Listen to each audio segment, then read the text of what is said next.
Kamusta mahal at mahalagang mga manonood, maligayang pagdating sa aking channel. Minamahal na mga tagasunod, isa sa pinakasikat na aktor ng Turkey, si Tugba Büyük Ustan, sa wakas ay binasag ang kanyang katahimikan at naging panauhin sa isang programa sa telebisyon. Si Büyük Ustan, na nagsalita tungkol sa mga problemang naranasan niya kay Engin Ekurek sa programa, ay lumikha ng malaking sorpresa sa mundo ng magazine.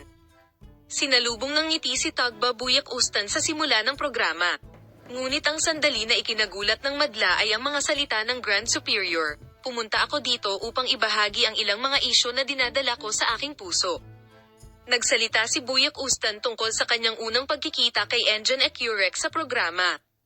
Bagamat ang unang pagkikita ng duo sa set ay tila medyo magiliw sa simula, ito ay nagkaroon ng pagbabago sa paglipas ng panahon. Sinabi ni Büyük Ustan na ang kanyang mga unang problema kay Engin Ekurek ay nagsimula sa profesionalismo sa set. Ang katotohanan na ang mga tagaloob ay may iba't ibang mga inaasahan mula sa bawat isa ay nagdulot ng mga tensyon sa paglipas ng panahon. Ang mga behind the set na sandali na ibinahagi sa programa ay nabighani sa mga manunood. Gayunpaman, ayon kay Tuba Büyük Ustan, ang tensyon sa likod ng set ay isang punto upang maakit ang atensyon ng publiko. Ang mga problema sa komunikasyon sa pagitan nina Engin Ekurek at Tugba Büyük Ustan ay naging mas maliwanag sa pagsisimula ng proyekto. Ang pagkakahiwalay ng dalawa ay naging salik na negatibong nakaapekto sa tagumpay ng proyekto.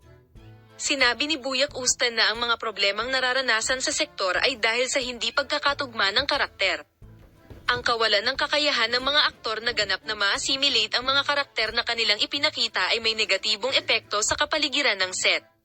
Sinabi ni Tuba Büyük Ustan na naisip niya na ang desisyong ito ay magkakaroon ng positibong epekto sa kanyang karera at sa kanyang pribadong buhay.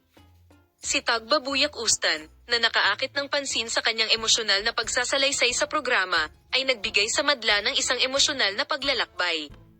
Ang kanyang taos-pusong mga ekspresyon na kasama ng kanyang mga alaala ay lubos na nagpapataas ng pakiramdam ng empatiya ng publiko.